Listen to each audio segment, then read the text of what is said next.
Monday night screening of Lincoln at the New York Film Festival. It was not a completely finished print, but I can't imagine much needs to be done with it. And the people that saw it said they couldn't figure out quite what else could be done with it either. But so the reaction to Lincoln, this is a great curiosity, especially its role in award season. And it's not any easier to predict, given the reaction, because it's been kind of divided, the reaction to it, but I mean more on the positive side.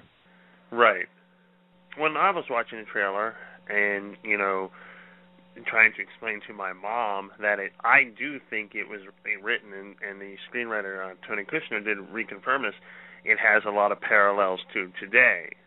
And I don't think you make a movie like this unless you're trying to say something about today.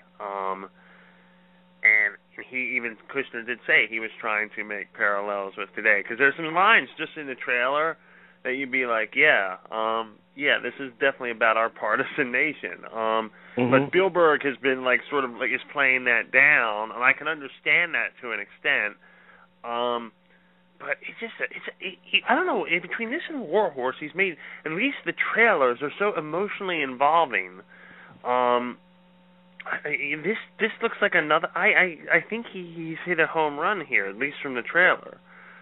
And I know it's premature to say that, but were you more hyped about it after the new trailer came out after the first debate?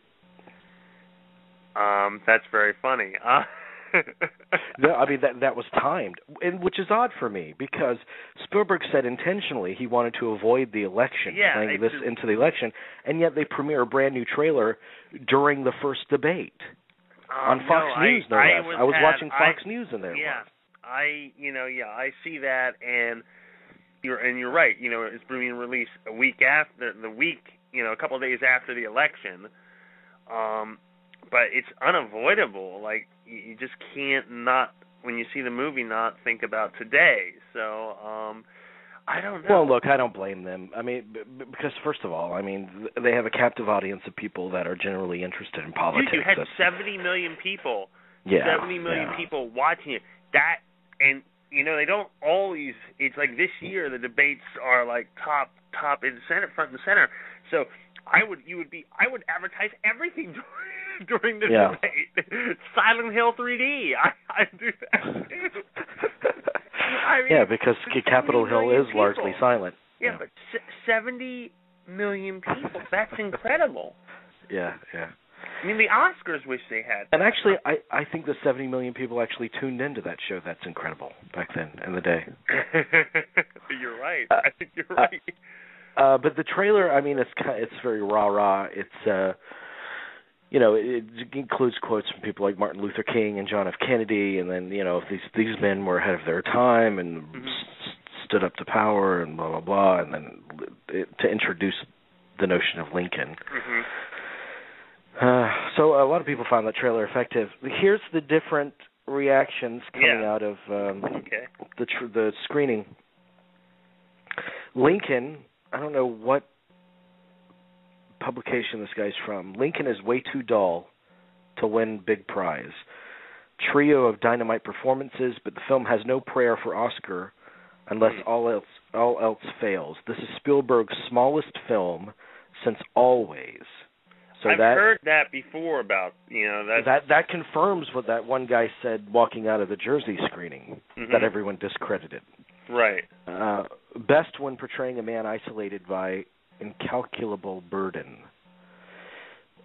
Writer named Logan Hill says Spielberg's Lincoln was rock-solid monument to Abe, a bounce back from War Horse, Oscar nominations galore, Tommy Lee Jones for the win, which is a big theme coming out of the screening. No matter what people thought of it, they said Tommy Lee Jones. Daniel Day-Lewis is great, but Tommy Lee Jones kind of really shines in it. Well, that's good, because it's always, he's a fascinating actor, so I'm glad to hear that.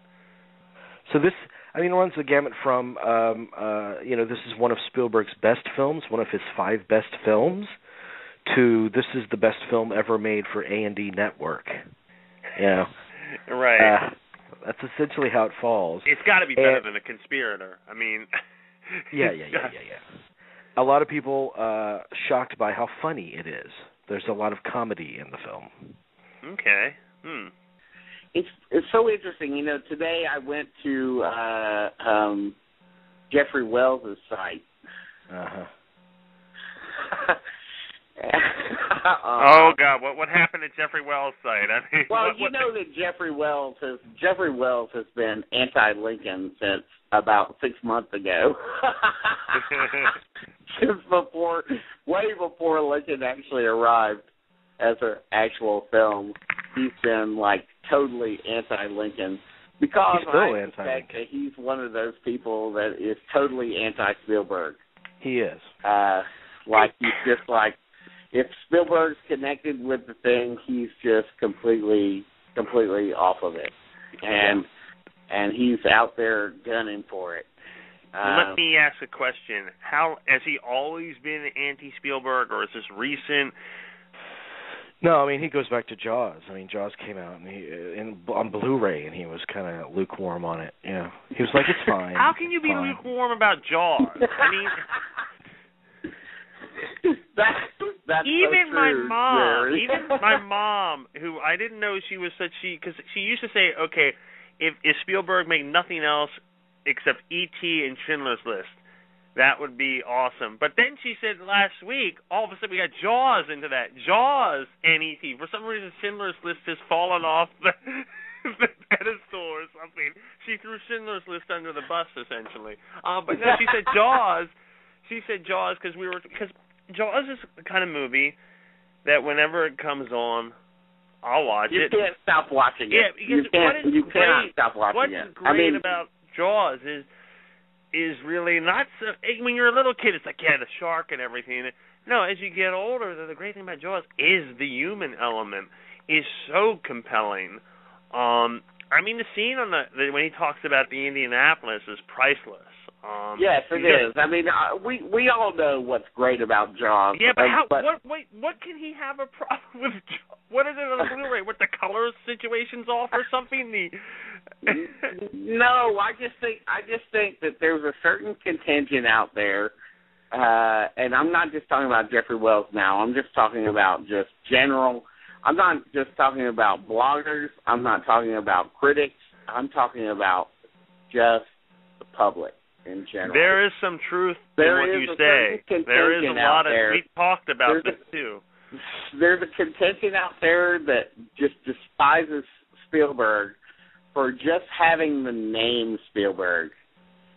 It's so crazily different from anything. Look, okay, so there's only 2 filmmakers out there that you can name, and I'm talking about in all of American history, American filmmaking history, that connote our household names. That are household names for directing movies, and that is Hitchcock and Spielberg. I absolutely agree. Yeah. And Hitchcock never had any kind of thing that Spielberg has connected to his movies. Spielberg had found his fame in the 70s and it was a cynical time, and the cynical times marched on.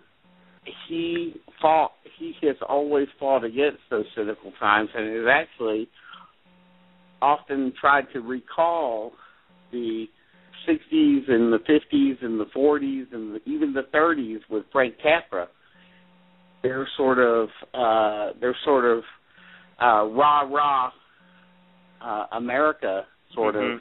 Kind feeling. of, but they have a dark side to them too. Yeah, but he's had to sort of adopt that.